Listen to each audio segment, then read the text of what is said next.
আজকে চলে আসলাম খেতে কাজ করার জন্য।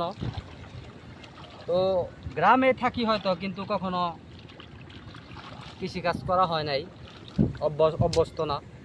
ঢাকায় থাকছি বেশি, ঢাকায়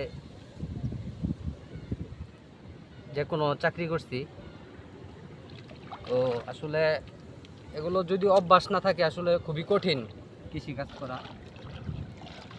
তবুও পেটের দায়ে অবশ্যই করতে হবে, এটাই স্বাভাবিক। তো আসলে আমরা যারা সবসময় বাজার থেকে কিনে খাই, এই কষ্টটা হয়তো কখনো অনুভব করি না। আসলে কৃষকরা কী পরিমাণ কষ্ট করে, এটা আসলে নিজে এই কাজটা না করলে আপনি কখনো অনুভব করতে পারবেন না যে কী পরিমাণে কষ্ট হয় এই কৃষিকাজ। আপনি ধান করতে যাবেন বা শাকসবজি তরকারি যাই কিছু বলেন না কেন, মানে প্রচুর পরিমাণে কষ্ট করতে হয় আপনার। রোদ্রে পুড়ে বৃষ্টিতে ভিজে মাথার ঘাম পায়ে ফেলে পরে এই কাজ করতে হয়। আসলে আমাদের কৃষকরা যেই পরিমাণ সম্মান পাওয়ার কথা, সেই পরিমাণ সম্মান আসলে কৃষকদেরকে আমরা দেই না।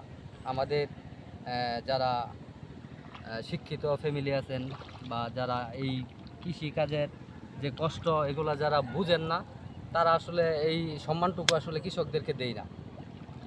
কৃষকরা যেই পরিমাণে কষ্ট করে তাদেরকে আসলে মানে সর্বোচ্চ সম্মানিত স্থানে তাদেরকে রাখা উচিত। কারণ আমরা যদি বাঁচতে চাই তাহলে আমাদেরকে এগুলো খাইতে হবে। আমরা মাছে ভাতে বাঙালি, অতএব তাহলে আমরা যেগুলা মানে ভাত ছাড়া আমরা বাঁচতে পারবো না। আর এটা এই কৃষকদের মাধ্যমেই মানে উৎপাদন হইতেছে, তাহলে অবশ্যই তাদেরকে সবচেয়ে বেশি সম্মান করা দরকার। আসলে আমরা করি না, প্রচুর পরিমাণ ভাই কষ্ট।